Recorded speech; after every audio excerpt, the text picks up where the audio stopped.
Добрый день или вечер всем, кто меня слушает. Я Сайд Амин Ибрагимов, 3 марта 1946 года родился в Казахстане во время депортации чеченского и ингушского народа. Я президент Международной ассоциации «Мир и права человека». Ко мне обратились жители Ниццы с просьбой прислать запись к завтрашнему дню, 23 февраля 2025 года. И я решил коротко рассказать о той работе, которую я провожу в Европе. Наша правозащитная организация начала деятельность с апреля 1991 года и была зарегистрирована в Министерстве юстиции Чеченской Республики, тогда еще Советской. И с этих пор мы действуем. Мы провели 8 голодовок, провели более 9-10 маршей за прекращение войны, за мир в Чечне и несколько маршей за верховенство права и справедливость. Были проведены несколько голодовок в общей сложности 329 дней и много конференций, митингов и так далее. Значит, на сегодняшний день мы имеем твердую, обоснованную юридически цель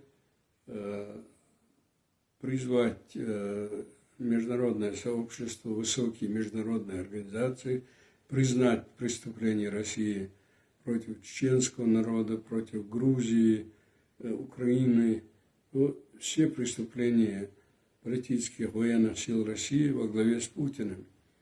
И в этом направлении мы действуем в рамках норм и принципов международного права и призываем все высокие международные организации выполнить свои международные обязательства в области защиты прав человека, верховенства права и справедливости.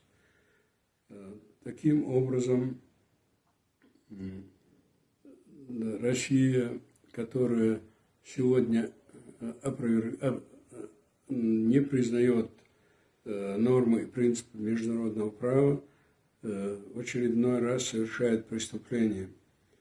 Мы добиваемся признания, или в крайнем случае, если международное сообщество считает, что те преступления, убийства, кровь на руках путинской власти – это не преступление, то объективно и, то есть доказательно заявить о том, что он не совершал преступление. То есть мы просим правды и добиваемся этой правды.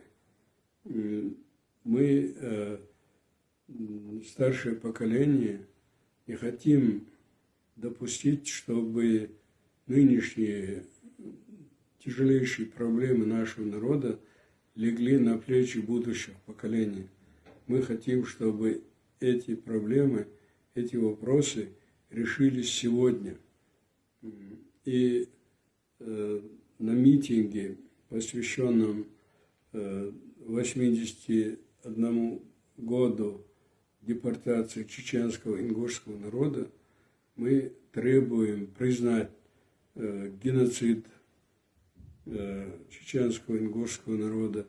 Мы требуем, чтобы международное сообщество, высокие международные организации создали твердый механизм защиты человечества от Третьей мировой войны, защиты людей, народы от нарушения прав человека. Мы требуем, чтобы мировое сообщество говорило правду, действовало именно методами правды. Спасибо за внимание. Всего вам доброго. Я готов ответить на любые вопросы молодежи и желаю всем молодым людям действовать в направлении защиты прав человека. Это ваше будущее, и только свободными и в свободной стране, где соблюдаются права человека, люди могут быть счастливы. Всего доброго. До свидания. До новой встречи.